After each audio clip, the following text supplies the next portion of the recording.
des années, des décennies, le service des tortionnaires s'applique à développer ce qu'on appelle la torture du white noise, c'est-à-dire enfermer dans une chambre une personne et la bombarder, un bombardement acoustique à un volume insupportable qui provoque ce que cherche la torture, c'est-à-dire la déstructuration de la personne, sa déstabilisation.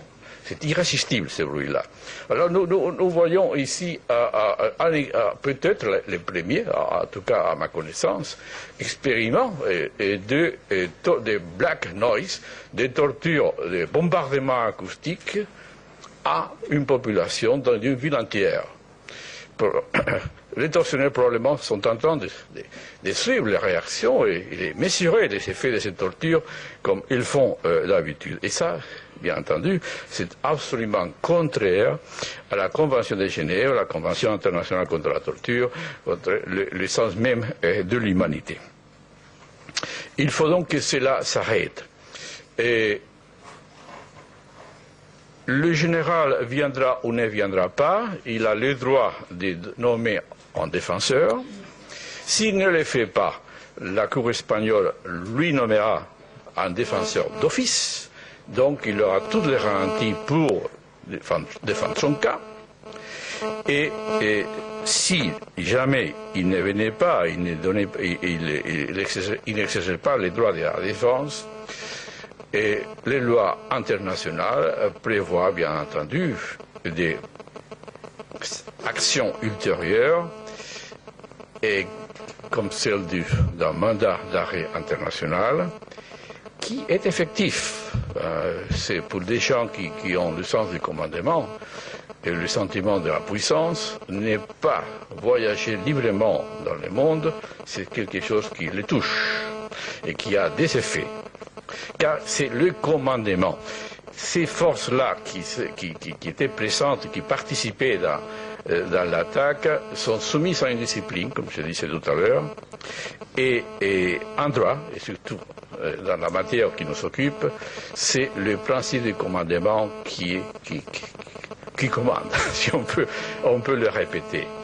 Et il faudra voir qui a donné ces ordres-là, qui, pouvant éviter ces faits, ne le fait pas. Et si je peux demander quelque chose, c'est de dire aux responsables qu'ils arrêtent la torture psychologique en cours à Ashraf et qu'ils lèvent le siège du camp et qu'ils respectent tout simplement les droits fondamentaux qui sont prévus dans la Convention. Et c'est là le langage du droit, ce sont les normes impératives et c'est également la volonté de toutes les forces politiques et je me réjouis de voir ici présentes tout le spectre des forces politiques françaises, de la droite à la gauche, car finalement la substance et les points qui nous réunissent ici, et c'est la défense de la personne et de l'être humain en tant que tel, indépendamment des idéologies, des religions ou des différences personnelles. Merci.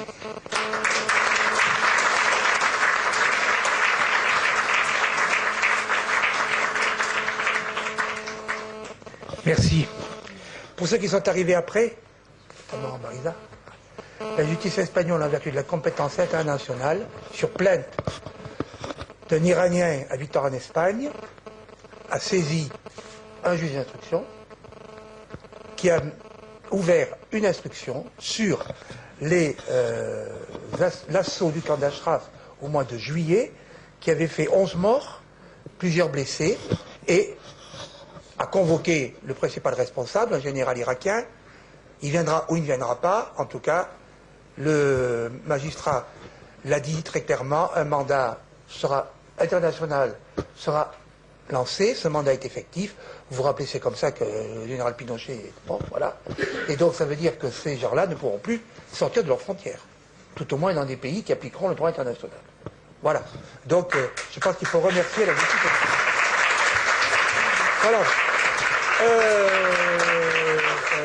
Avant de donner la parole à Madame Radjavi, je voudrais lui remettre, au nom de tous les sénateurs qui l'ont signé, c'est la majorité, Certains sont là, la photocopie de toutes les signatures, mes chers collègues, que vous avez apposées au bas de ce document, qu'avec mon collègue, je pense qu'on pourrait avoir encore plus de signatures, ça serait un peu plus attendu. En tout cas là, c'est la majorité. Voilà, Madame la Présidente.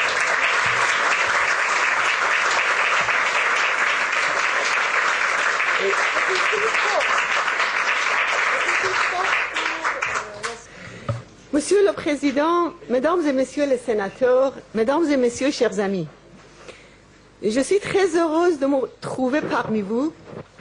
Je souhaite vous exprimer ma profonde gratitude pour la déclaration des sénateurs qui insistent sur le corps du problème iranien, c'est-à-dire la situation d'Ashraf, où résident 3400 membres de la résistance iranienne.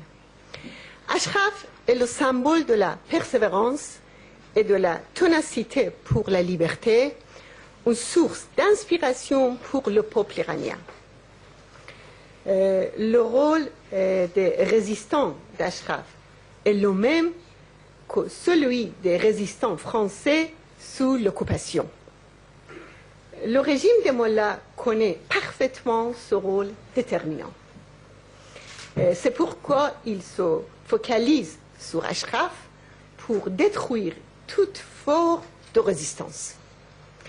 Il y a 2 semaines en Iran, le prisonnier politique de 72 ans, Ali Soremi, a été pendu, accusé de guerre contre Dieu pour avoir rendu visite à son fils Ashraf et pour ses relations avec l'organisation des Moudjahidines du peuple d'Iran. Ces autres prisonniers sont dans le couloir de la mort pour les mêmes raisons. Il y a 5 jours également, à la suite de la rencontre du ministre des Affaires étrangères du régime iranien avec le Premier ministre irakien, des agents des Mollahs en Irak, aidés par les forces armées irakiennes, se sont rassemblés devant Ashraf pour lancer une attaque. Ils ont blessé 176 Ashrafiens, dont 91 femmes, à coups de pierres et de cocktails Molotov. On voit sur les films des soldats participer à l'agression. Le mois dernier, un Ashrafien malade du cancer est décédé parce qu'au sein du bureau du Premier ministre irakien a empêché les médecins d'agir à temps. Actuellement, de nombreux malades se trouvent dans un état grave à Ashraf. Pour augmenter la pression sur ces résistants, le régime des Mollahs a envoyé depuis un an plusieurs agents qui les menacent de massacres et de destruction 24 heures sur 24 avec 180 haut-parleurs puissants.